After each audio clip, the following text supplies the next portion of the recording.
When you're writing a paragraph, it's best to think of it as a hamburger. So look at them as being hamburger paragraphs. It all has to do with putting together all of the parts of a paragraph that come together much like the parts of a hamburger. So in this lecture, you're going to learn how to write a paragraph.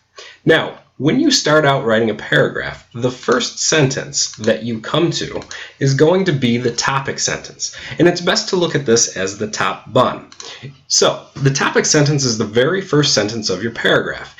And it's like the green light if you were driving. It tells the reader to go.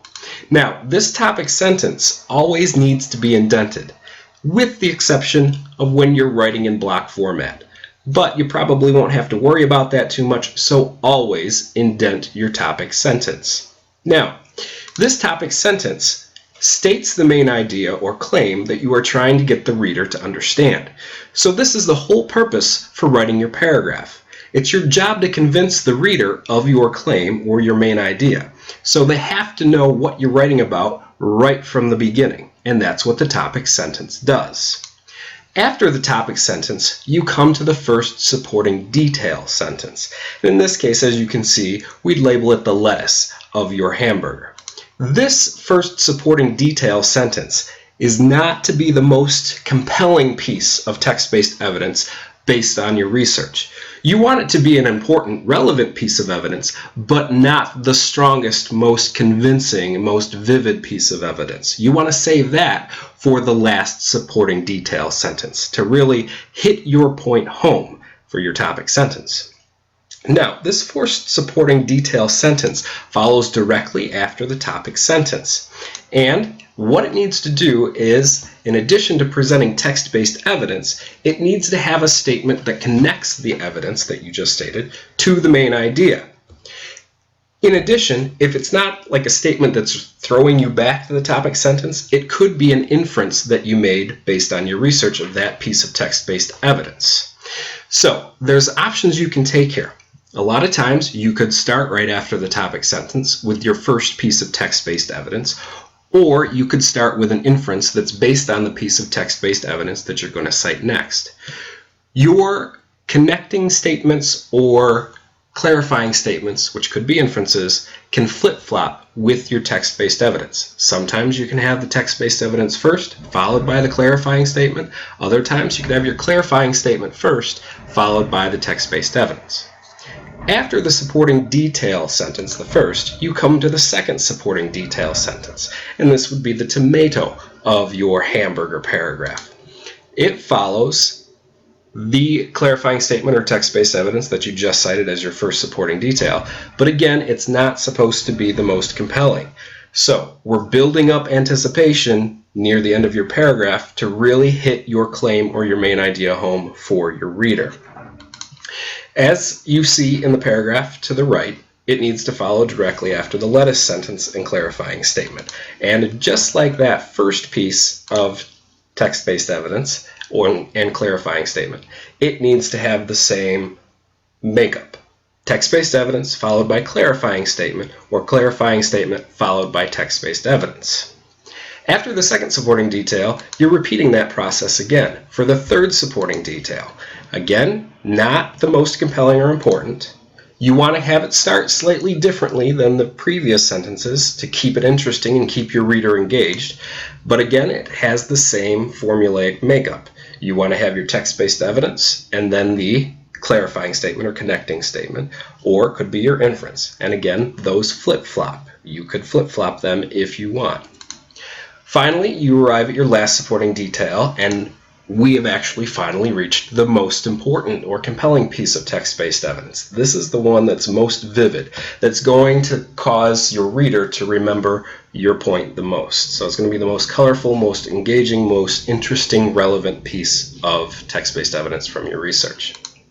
Now, again, it should start different from most of your other sentences, so you're going to be using transitions a lot, and we'll get to what those are shortly. This does the same as the previous supporting detail sentences. Again, it needs to have a clarifying statement to connect it directly to the topic sentence or the main idea. And you could flip-flop. You could start with your clarifying statement or inference and then put your most compelling piece of text-based evidence in, or you could have the text-based evidence first, followed by that clarifying statement. After the last supporting detail sentence, you have your closing sentence.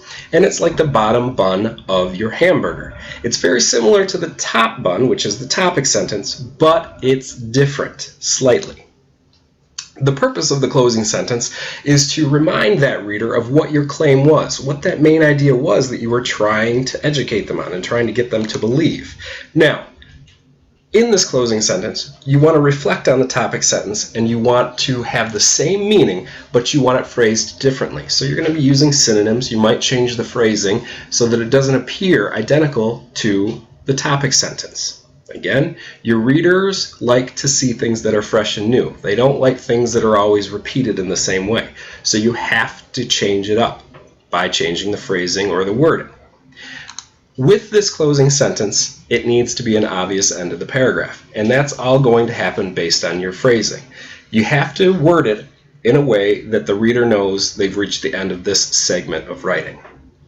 Now, we've looked at all of the major parts of a paragraph: your topic sentence, your supporting detail sentences, and your closing sentence. But there's something else that's very important to your paragraph, and those are the transitions. Transitions are like the condiments of your hamburger: the ketchup, the mustard, the salt, the barbecue sauce. What you see here over to the right are things that I've highlighted in purple, and these things are your transitions. Transitions are most commonly used at the beginning of a sentence. So they start things off and they tell your reader what you're going to present them with in terms of how it ties into the topic sentence. You might be listing supporting details. You might be comparing and contrasting your supporting details, identifying problems and solutions and problems and solutions. But these transitions, which are very important to your writing, must come, in most cases, at the beginning of your sentences. They act as the glue that holds everything together.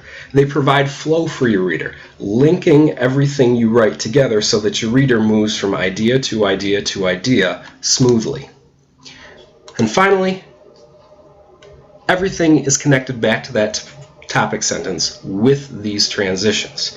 Now, as you write, your use of transitions will improve. And as you write, you'll have reference pages presented to you that you can look at transitions and example transitions on which fit better in your piece. With that, you have the basic fundamentals to write a paragraph. Good luck. Seek out help from your classmates and your teacher as needed.